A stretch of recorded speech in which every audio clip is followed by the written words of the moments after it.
Well, hello everybody. Happy Thursday. Happy almost Friday. Let me know if you can let me know as always if you can see me and hear me. Um a $3 bill, a genuine $3 bill I was going to say to the first person who said I was going to bet it was going to be Alan Hughes. But nope, Kim does it this evening. Kim, you win the prize. Oceanfront property in Arizona. So it's all yours. Uh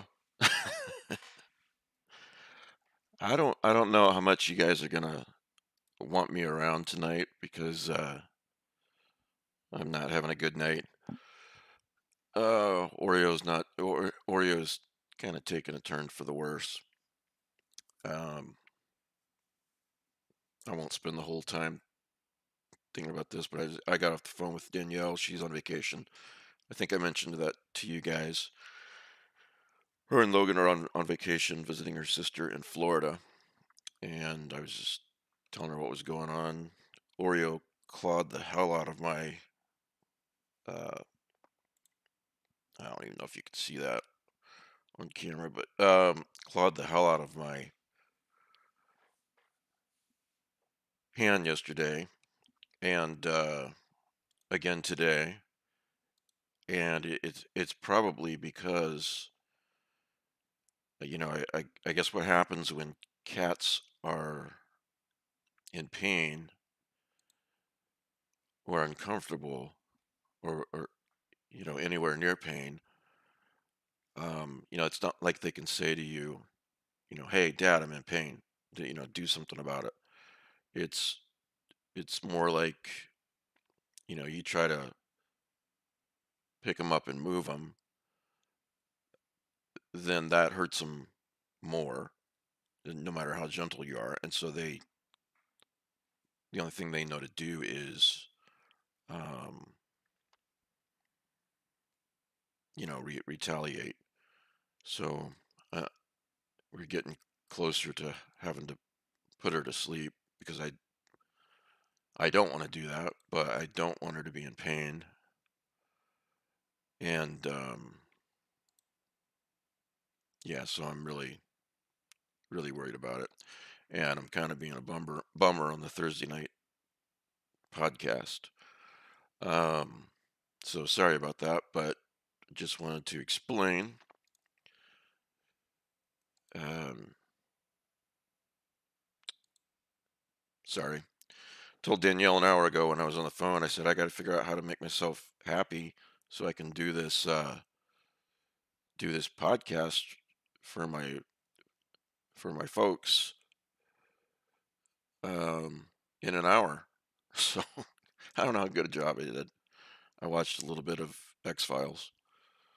That's probably what I'm gonna do when I get done here is lay in bed with Oreo, watch X Files, and go to sleep.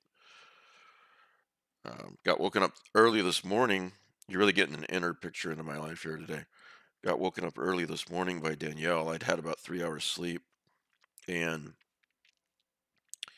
she was really upset, sobbing on the phone about Oreo, or not Oreo, about Amber down in Florida with them, our dog. Amber got really, really sick. And long story short on that one, even though she was really worried about and upset, it turned out to be they're not quite sure what, but some kind of bug, and they're giving her special food and medicine and everything. So um, she's gonna be all right. But that's my point is that's how the day started. So and now we're on the Oreo, but I'm glad about Amber. Everybody new to the show is like going, "Who is this guy and why do I care about his cat?" Though watching X Files a little bit today, you forget it's on Hulu. It's easy to forget just how damn good that show was, you know, and it's a comfort food type situation. Yeah. Look what I got in the mail. I'll get back to X-Files in a second. From John Paget. Let's see, here we go. There you go, Jakester. What does that say? Yeah, Michigan basement. Um, Still has the plastic on it. Thomas Ligotti. Um, Got this. And let me get my hands off the print there. On Sunday, yeah, thank you, Jake. I forgot to. Yeah, and here you go. Here you go, Jakester. This is an X Files episode written by Thomas Ligotti in '98, I think. So this is the you know, what do they call it? What the hell do they call it? Can't think tonight. Screenplay for the TV show. Is that what they call it?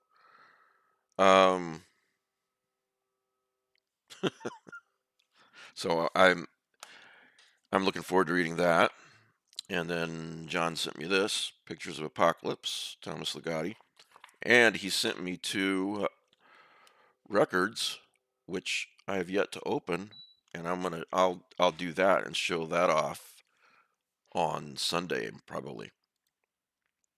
So which reminds me, I need to put up I've got it for the following Sunday, but I need to put up on the channel the upcoming thing. So thank you to John Paget for doing that. Thank you for these two records that I know are in there. Thomas Ligotti records. I'm sure that's what it is. And yes, I do have a Victrola right over there to play those records on. So I'll keep you posted on that.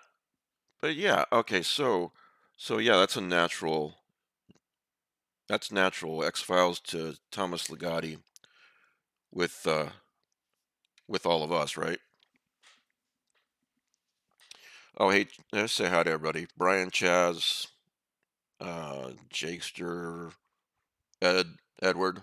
I'm one of us. I think I got everybody. Everybody that's talked anyway. Darren, there you go.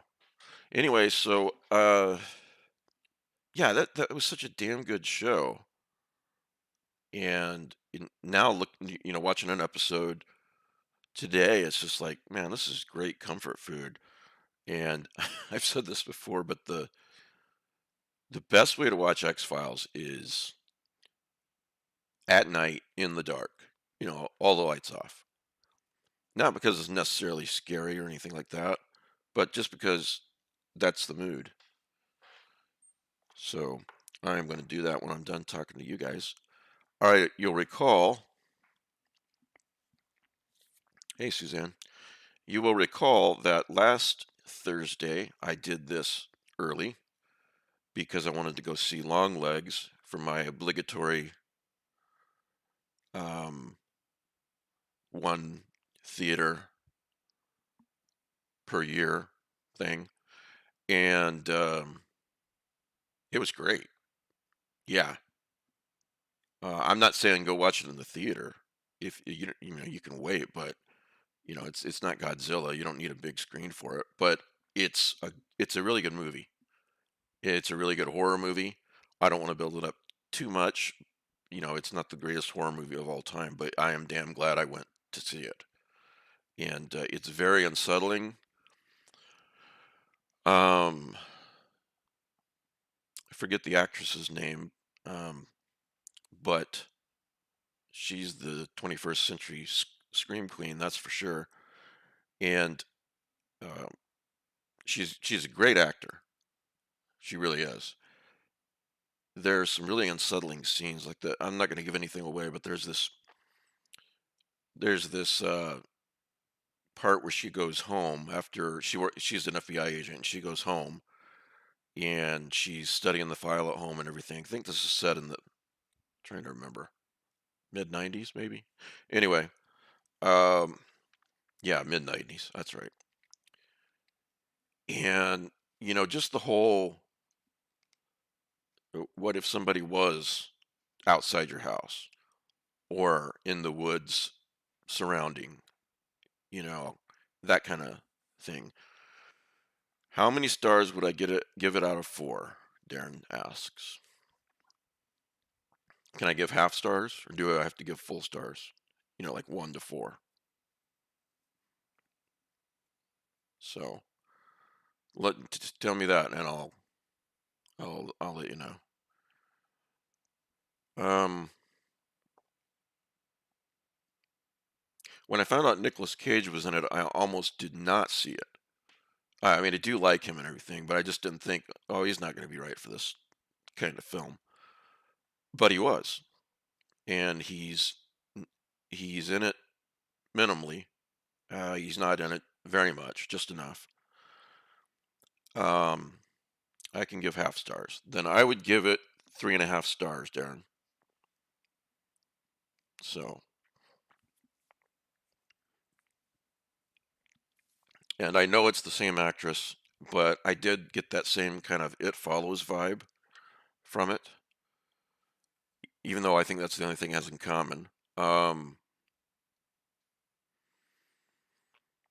yeah, I mean, I had a couple of minor problems with it, which I can't discuss without giving it away, but geez, there's a point where you're just nitpicking, when you talk about a film or a book. The question to ask yourself is, a horror movie, you went to see it, did was it effective? Was it a good story? Was it effective? Was it scary? And the answer to those questions are yes. So yeah, 3.5 stars. I don't know. I guess I need to have some 1 to 4 stars. I need to have some sort of base, right? Some sort of baseline. Um, like what would a 4-star horror movie be? I don't, Chaz, I don't think there was any CGI. Nothing that I can remember. No, not that kind of movie. Yeah. Um, yeah, I don't know if I'd want to use tentacles though, but maybe I could do little emojis of a microphone. 1 to 4 mics. Get it? Mic. Yeah. 1 to 4 mics. Give it 3.5 mics. We got a Mike DeBronzo on the panel, and we got a um, uh, Mike Brynmark, who's Bridget's husband. So many mics. Um, he's not on the panel, but let's say he circles the panel occasionally. All right, so Ancient Images, if you didn't see my post earlier today, I know you did, Chaz, is 99 cents today. Ancient Images by Ramsey Campbell is 99 cents on Kindle today, so grab that while you can if you haven't done that already. And it's part of this, it's part of the, I guess, subgenre of cursed films, strange films, fucked up novels about fucked up films, novels about strange films, that sort of thing, is what I meant to say. And Paul's new book, horror movie, is in that genre, of course. And yeah, let's see here. I've got a little list. I'll read these to you in case you guys haven't seen them yet.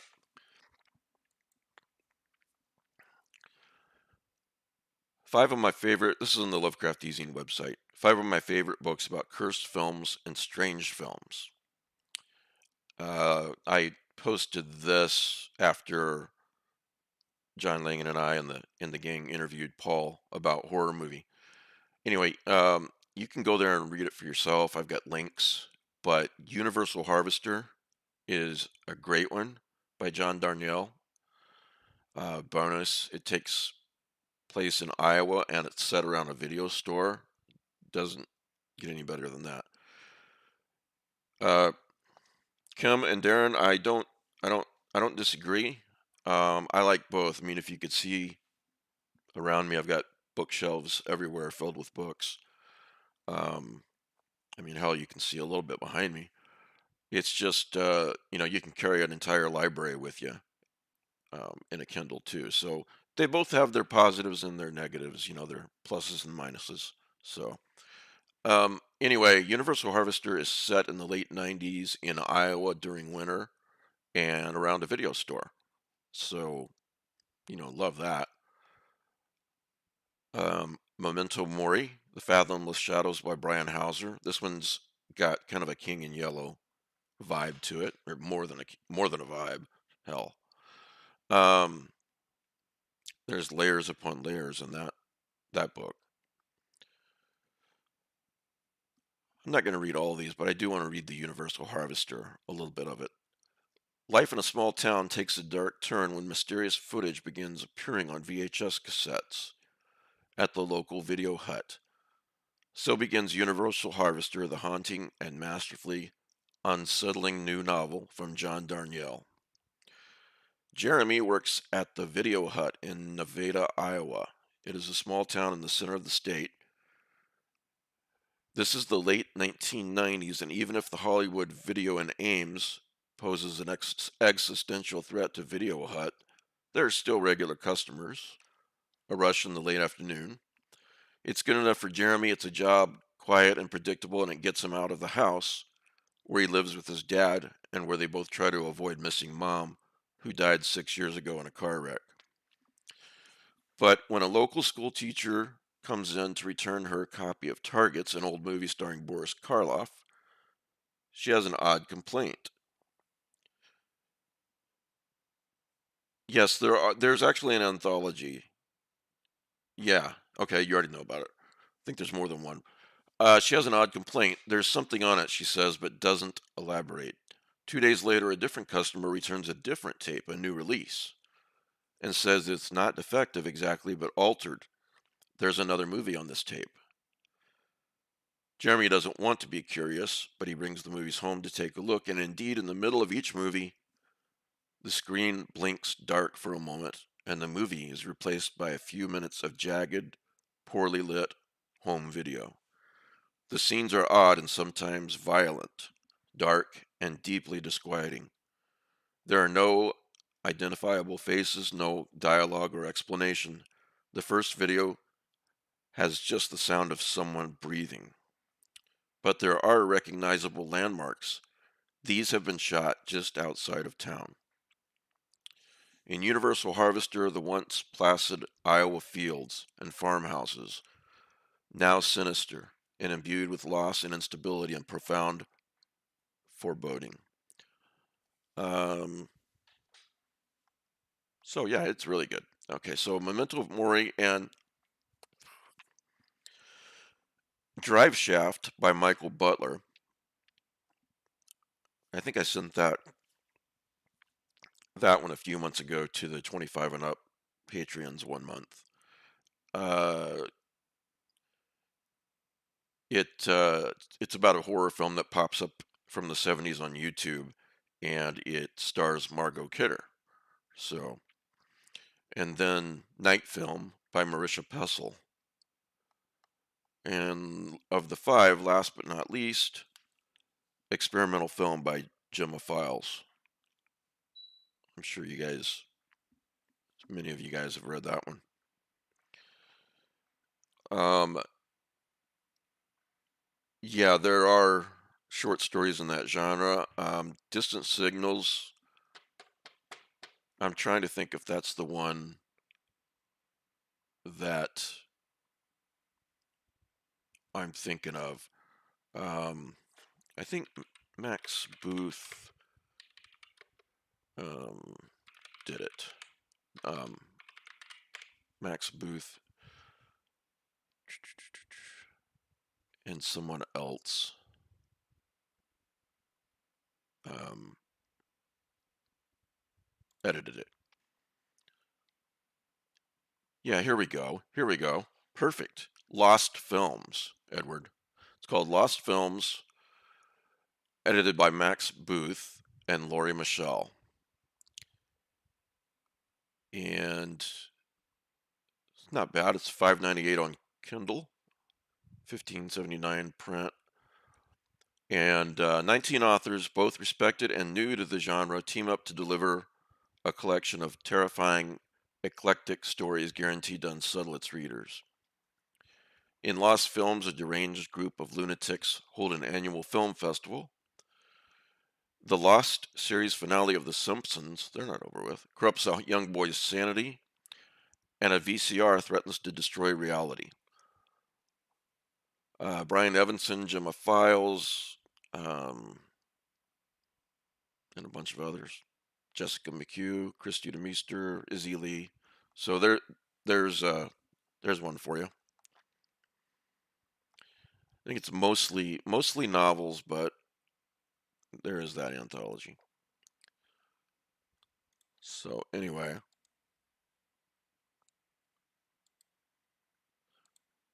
just update for those of you who don't know, there's a mailing list, and the that I have and people on it get at most three, usually two emails a week, and it's basically just you know here's what's coming up on Sunday, or a reminder, Thursday night thing tonight, or Tuesday night horror readings, that sort of thing. And that is in the show notes. You can find that easily if you just click on the show notes, and yeah, updates on new episodes. For those who are already on it, I did a poll on YouTube and several other places, and I actually did not think many people would say yes, but some people do want to sign up for SMS reminders, because maybe they don't see their email, or maybe it goes to spam or something like that. So I wanted to let you guys know I'll be doing that this week.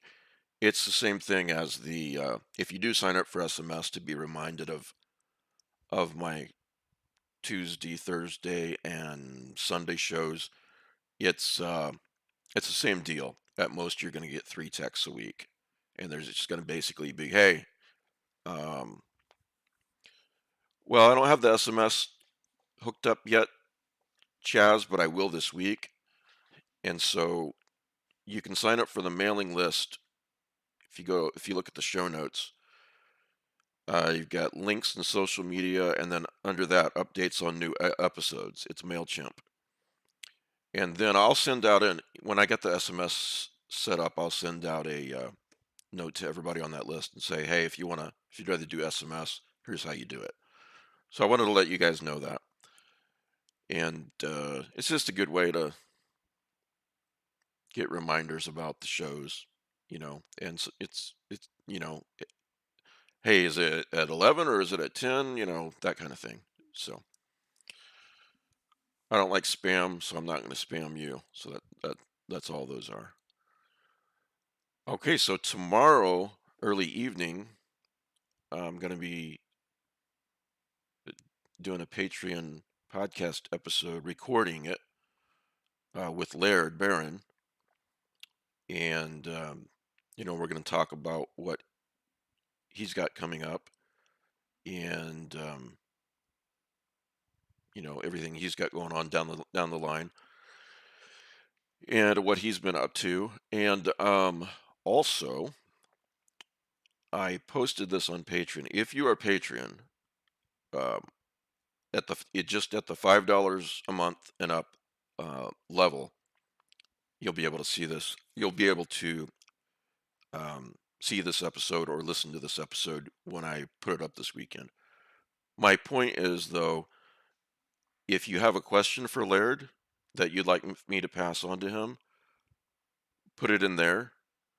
And about 6 or 7 people have already done that. So feel free to put in a question for Laird, and I'll pass it along to him in the Patreon. So if you're not a Patreon, the deal to remember with the $5 and up is $5, you get all of the Patreon podcasts. So that's the simple way. And then up from there, you get extra stuff from there. So yeah, give me your questions for Laird and I will pass them along. Okay. Anybody watching, anybody here watch Evil, the TV series?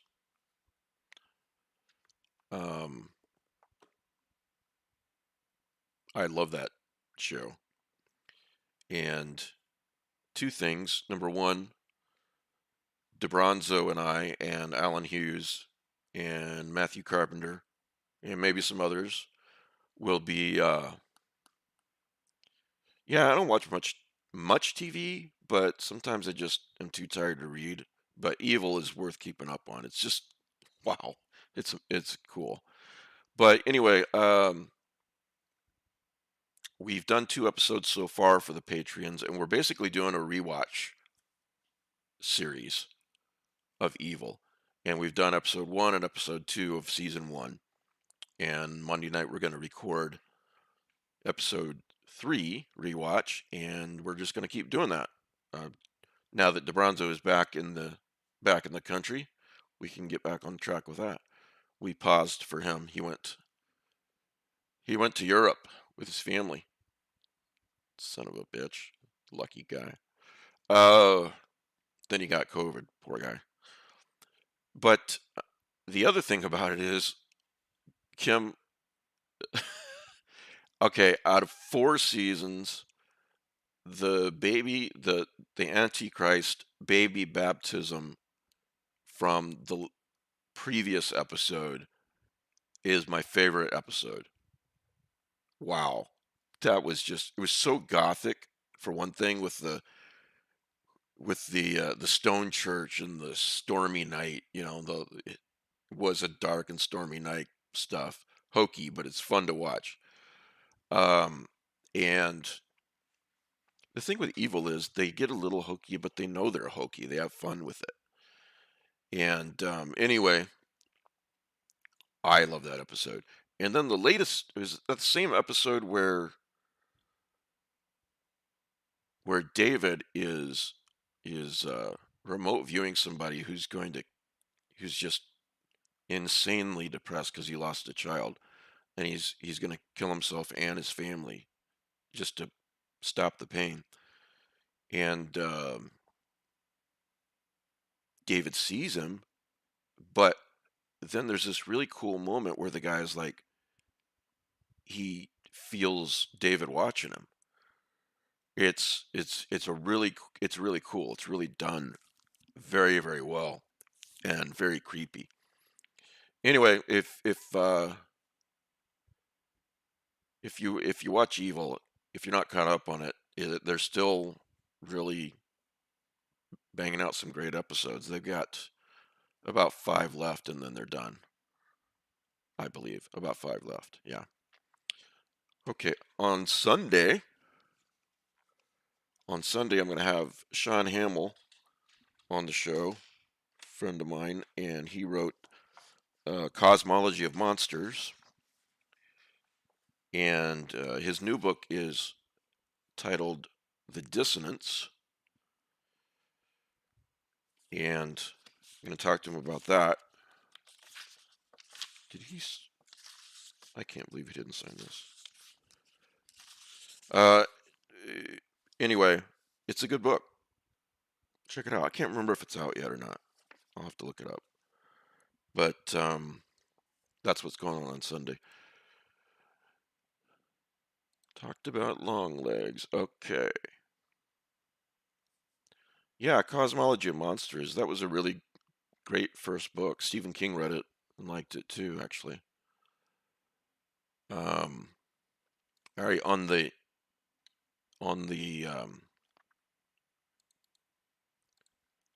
Lovecraft eZine Facebook page, the big page. Yesterday, or was it earlier today? I said, I said you can only pick one. What, in your opinion, is the scariest movie of all time? Um, so far, I've got 196 replies. So it's find some good stuff here. I'm going to go through some of them just real quick. And it's interesting the people who come up with something I've never heard of, that I'm like, I'm going to check that out. No, it's not a fair question. That's why I did it that way. I don't know how I would answer it. I'd probably say Lake Mungo. I don't know. It's hard to pick just one. There are some people who pick the same movie, and then there's some people who came up with something that I've never seen, which is why I wanted to do this, so I could discover some more stuff. Um, Alien, but he said I saw it when I was 6 or 7, so it hit hard. Um, Gozu. I don't know what Gozu is. Several people said The Thing. Uh, Go to Facebook and just type in Lovecraft eZine podcast, not Lovecraft eZine community. Um, Lovecraft eZine podcast, and it's a Facebook page as opposed to group, and it's the post at the top of the Facebook page. And there are a lot of, and they keep on accumulating. There are a lot of replies. Um, Martyrs, that's another one I haven't seen. Martyrs is the only horror film I felt it necessary to pause on first watch, so I'll say that. And then he mentions honorable mention Eden Lake, so those are two more I haven't seen.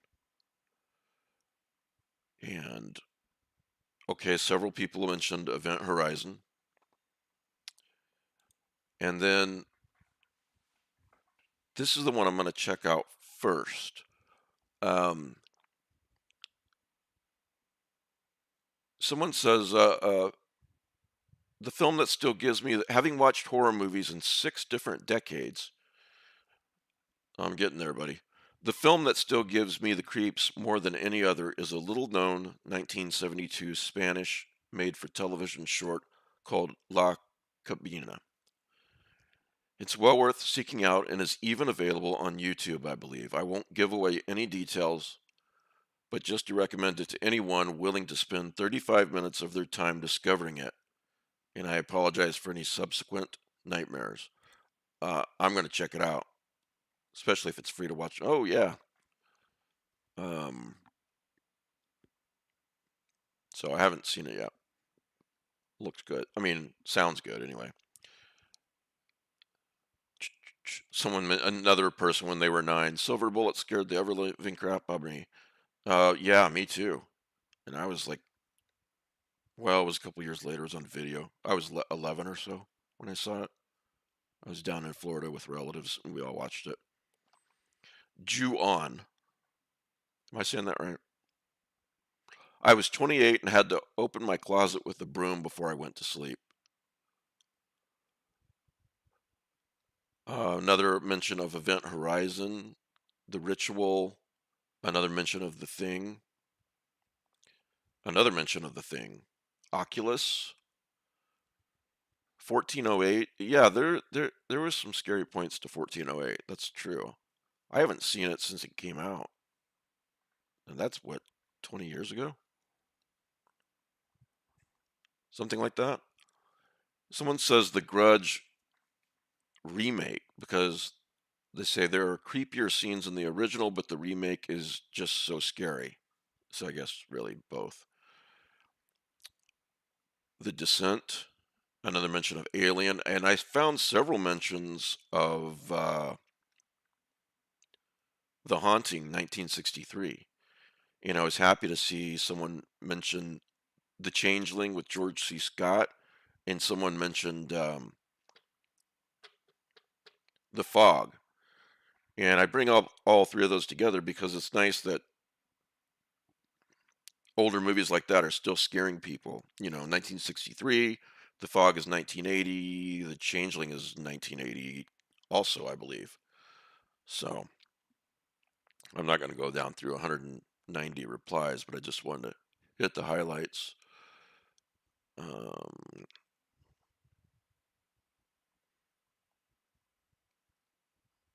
I didn't think Signs was scary. Hmm. The Omen with Gregory Peck, someone says. And another mention of Ju-on in The Grudge.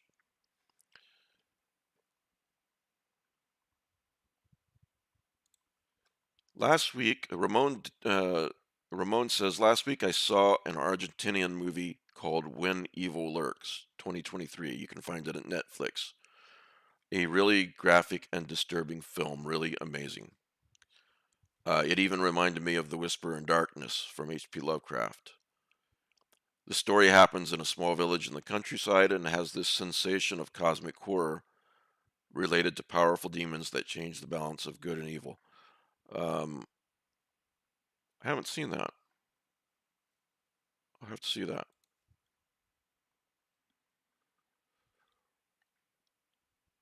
All right, man. More alien mentions. More Grudge mentions. Wow. I think the Grudge and Alien are kicking butt on this. And Martyrs. It's like the third mention of Martyrs. Somebody mentions Phantasm. Do you guys find? I mean, maybe back in the day, but would you still find Phantasm scary? You guys? Oh, Don't Look Now with Donald Sutherland and Julie Christie, 1973. That's a good movie. I haven't seen that in a long time.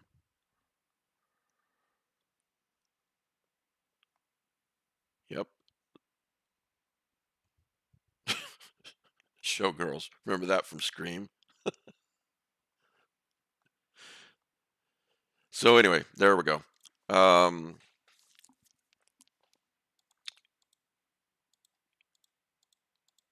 Sunday show. Why do I have them in my notes? I've just here's one note I've got. It just says Florida. That's all it says. What does that mean? I mean, am I gonna stalk Chaz? No, I know what I wrote. It's Florida because Danielle and Logan are on vacation in Florida. But I already mentioned that. So I don't need to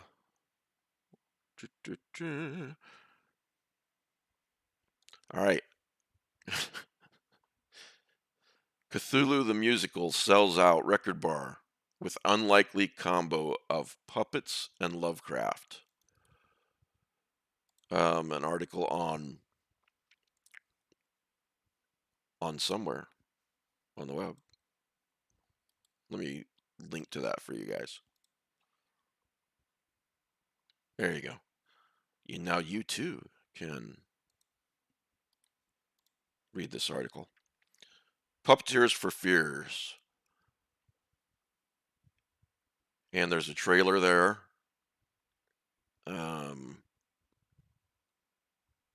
I think Matt Carpenter saw it and really, really liked it. So I don't know. I'll have to see the home version, right?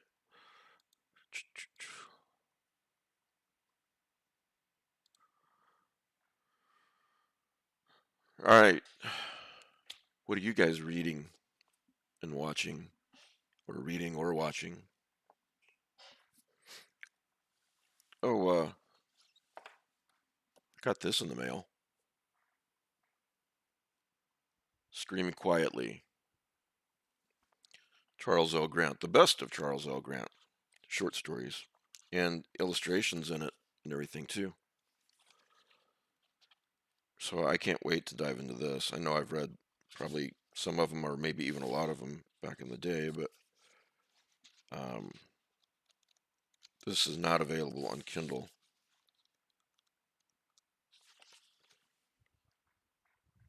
So, oh yeah, Kim Suicide Motor Club. Oh man, that's so good. Yeah, Christopher Buehlman. And what else?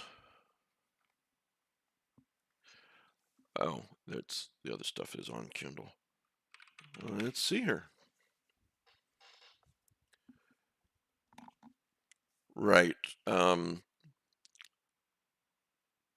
Other Place and Other Stories, J.B. Priestley. 9 kind of weird fiction stories. These are mid 20th century stories. Um, J.B. Priestley, no one really talks about him today, but he's kind of forgotten, I guess. But he wrote a hell of a lot. He was born in 1920 and died in, no, I don't remember, but he lived to be 90. He was around for most of the 20th century, I believe. Um, he wrote a book called Benighted, which you guys should check that out. It's available on in print, Kindle, and audiobook. That's a good book. And um, there's an old movie adapted from that novel called The Old Dark House or This Old Dark House, something like that. And so, yeah,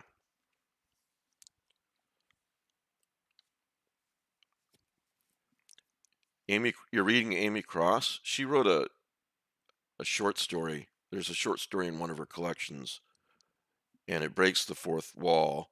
Not the fourth wall, excuse me. Well, it does, but it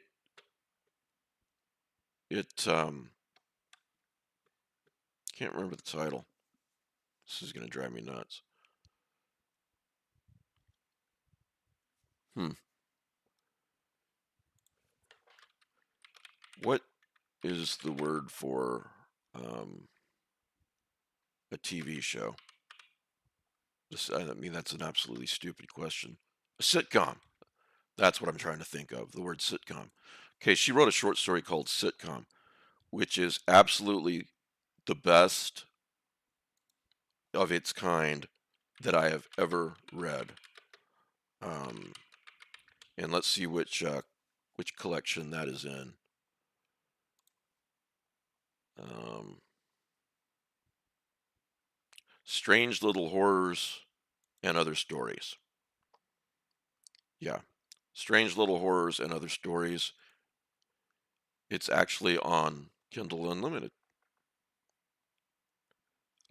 If you only read one story in that book, read Sitcom, and you have to email me after you read Sitcom, and you have to tell me what you thought about it. It probably is like going to take 20 to 30 minutes to read. It's not a huge time investment, but you'll be glad you read it. Gladly. Some stuff I'm rereading. This is a really good book of its kind too. A book called The Harrowing by Alexandra Sokoloff. Sokoloff. It's available on Kindle Unlimited too. It's also available in print and on Audible. Um,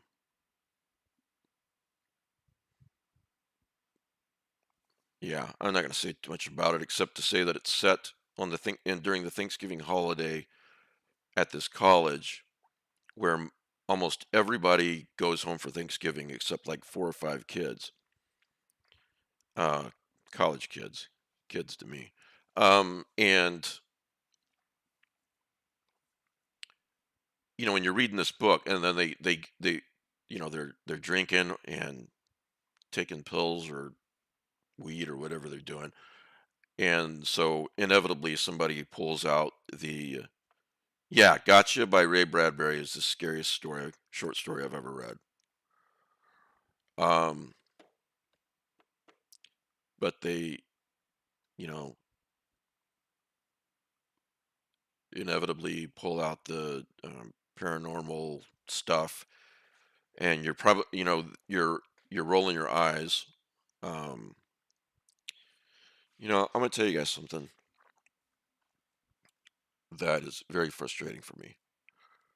Um, I don't like. I've been dealing with this for a decade and a half. I lost half of my hearing because of this.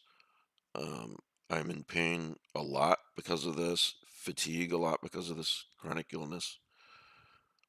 But I would rather be in more pain and not have to deal with this other symptom, which is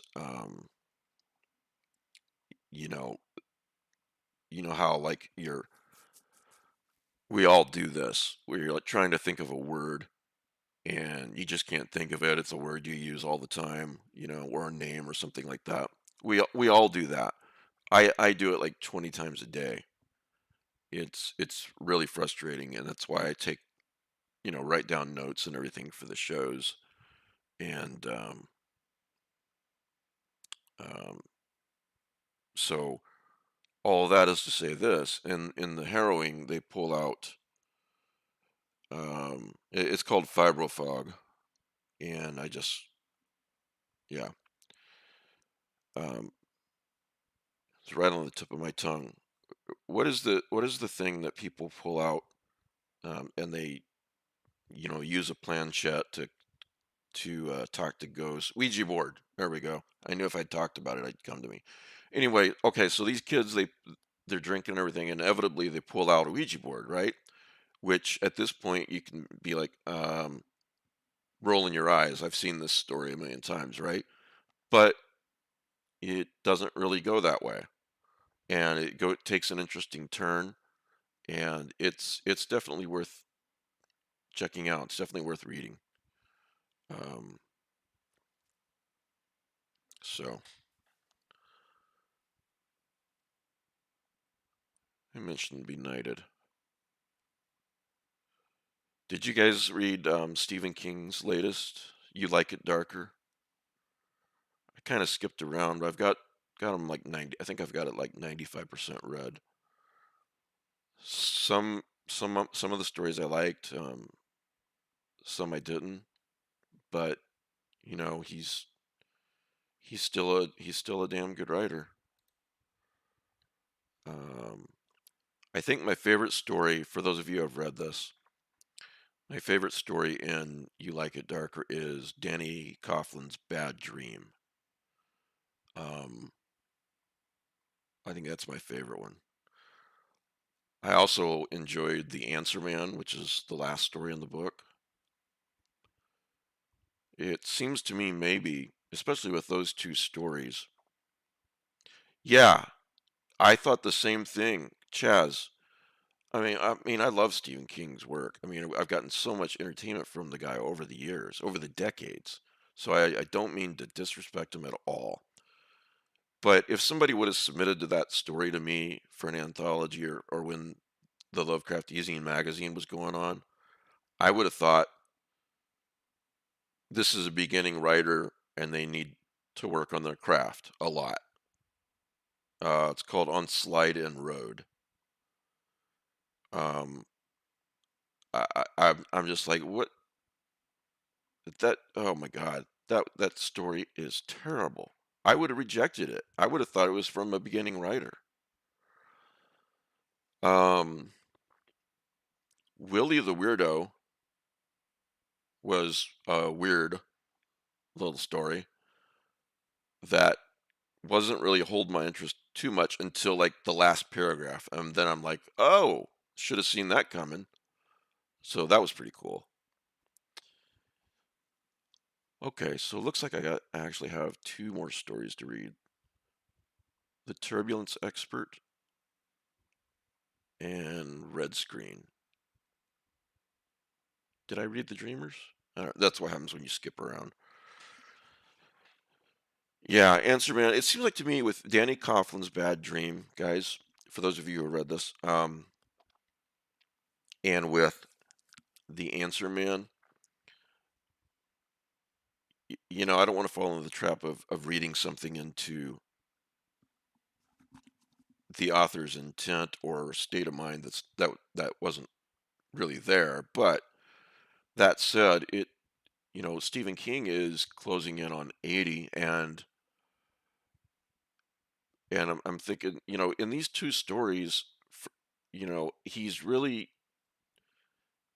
asking about, is there anything that comes next? With no definitive answers, but I can see him thinking about it when I read these stories. Um, Danny Coughlin's Bad Dream and The Answer Man.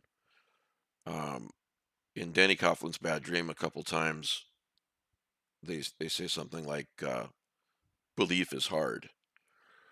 And is it? It just depends. Really depends. In Danny Coughlin's bad dream, yeah, belief is hard because he has this bad dream about something real that nothing like that has ever happened to him before. So the cops who catch the case naturally think that he's the killer, right? Um, so in that context, I don't want to give anything away, but in that context, one or two of the characters said, belief is hard. When you finally realize this really happened, that's hard.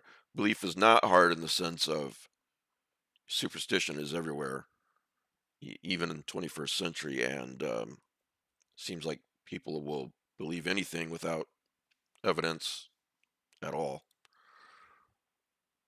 Um, and the Answer Man was really great, and a lot of the Answer Man was about perspective. You know, at the end of that story, no matter how much all the terrible things he's been through, he puts a photo on his wall with these words: "Remember, others have it worse." And yeah, it's a great story. But Jazz, you're right. Um, on Slide In Road was bloody awful. I don't get it. Okay, so guys, remember that I'm talking to Laird tomorrow, and if you're a Patreon and you have any questions that you want me to pass on to him, then please post them in the comments section there. If you are a Patreon, I really appreciate you because if the Patreon disappeared, uh, I wouldn't be able to do this. I'd probably do Uber part time or something. I don't know what I would do and read the rest of the time. Um, but thanks to you guys, I can do this, and a hell of a lot of people uh, I know appreciate it, and I appreciate that they appreciate it. And there are people who, most of us can afford $5 a month, right? But remember, others have it worse. There are some people who can't even do that, and so you're giving them, if they're enjoying the shows and the podcast and the guests and all that, you're making sure they get to continue enjoying them. Not that I'm anything special or anything, but it I know a lot of people enjoy the podcasts and everything, and I'm really happy that you do. So I'm going to be recording it tomorrow. That'd be Friday the 19th at 5 p.m. Eastern. So you've got until like maybe 4 p.m. Eastern to put a question in there, and I'm going to pass them along all of the questions. So unless 100 show up or something, but I don't think that'll happen. So do that, and remember to get Ancient Images for 99 cents on Kindle if you haven't read it. And you know what, I really appreciate all you guys. Thanks for saying that, Chaz. Um, if you're a Patreon, I really, really appreciate you. And if you're not a Patreon and you can spare $5 a month, not only will you be helping, I don't mean to sound like a commercial. I'll keep this short. I said, but not only will you be helping to keep this going, but there's a hell of a lot of extra content there. I mean a hell of a lot of extra content that you have access to for just $5 a month. Um, I do think it is a really good deal for the content. All the Patreon podcasts there, and and so on. So, and if you're a patron and you give more than the $5 a month, there's there's more, and I really, really, really thank you for doing that. So, no, I understand, Kim. Shit happens, man. Um, uh, I mean, I'm just sorry that you're dealing with that kind of stress right now. So, um, that's more on my mind than the $5 a month. Um, but all right, guys, please keep your fingers crossed for Oreo. Um, I'd really appreciate it if you'd, you know, keep Oreo and me in your thoughts. And I don't know what's going to happen, but I'm worried. And what I'm going to do now is I'm going to go to bed with Oreo, and I'm going to watch X Files until I fall asleep. So thank you guys for spending part of your Thursday late night with me. Um, Thanks for being there. It cheered me up a bit just knowing you guys are out there and talking to me in the side chat. And to those of you who are listening to this later, hello. And guys, I will see you on Sunday. Bye.